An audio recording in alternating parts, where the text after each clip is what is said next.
ఒక ఛాన్స్ ఇవ్వు అని అంటే, సరే అనేసి నేను ఏంటి చెప్పబ్బా అని అంటే, ఇట్లా సార్ చెన్నగోపి సార్ ఉన్నారు. ఆ సార్ దగ్గరికి వెళ్దాము రా తగ్గుతుంది అని చెప్పింది సార్. సరే అనేసి సరే ఇన్ని హాస్పిటల్ తిరుగుతున్నాను కదా, ఇది కూడా ట్రై చేద్దాం అనేసి సార్ మీరు చెప్పిన మెడిసిన్ చెప్పింది తను. చెప్పిన తర్వాత నేను కూడా అది యూజ్ చేశాను. మళ్ళీ మీ దగ్గరకు కూడా వచ్చాను సార్. మీ మెడిసిన్ ఇచ్చారు. మెడిసిన్ ఇచ్చిన తర్వాత విత్ ఇన్ నాకు 2-3 డేస్ లో నాకు రిలాక్స్ అనేది వచ్చింది సార్. చాలా అంటే నేనే షాక్ అసలుకి. ఎంత షాక్ అంటే అరే నేను తగ్గదు, నేను ఎలా ఇది ఎలా నేను బయటపడాలనుకునే దాన్ని, నాకు చాలా రిలాక్స్ వచ్చింది. దాని వల్ల నేను నా పక్కన ఇంకొక అమ్మాయికి కూడా మీకు తెలిసే ఉండొచ్చు, రేణుక అనే అమ్మాయికి తన మ్యారేజ్ కనేసి ఒక అమ్మాయికి కూడా తెచ్చాను సార్. తన స్కిన్ డిసీజ్ అన్నమాట.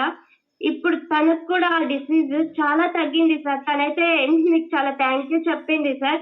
తనకు చూసారు కదా సార్, మొత్తం హ్యాండ్ కి అలాగే లెగ్స్ కి చాలా తనకు ఒక ఇన్ఫెక్షన్ లా వచ్చిందనమాట. అది ఇప్పుడు 70% క్యూర్ అయింది సార్.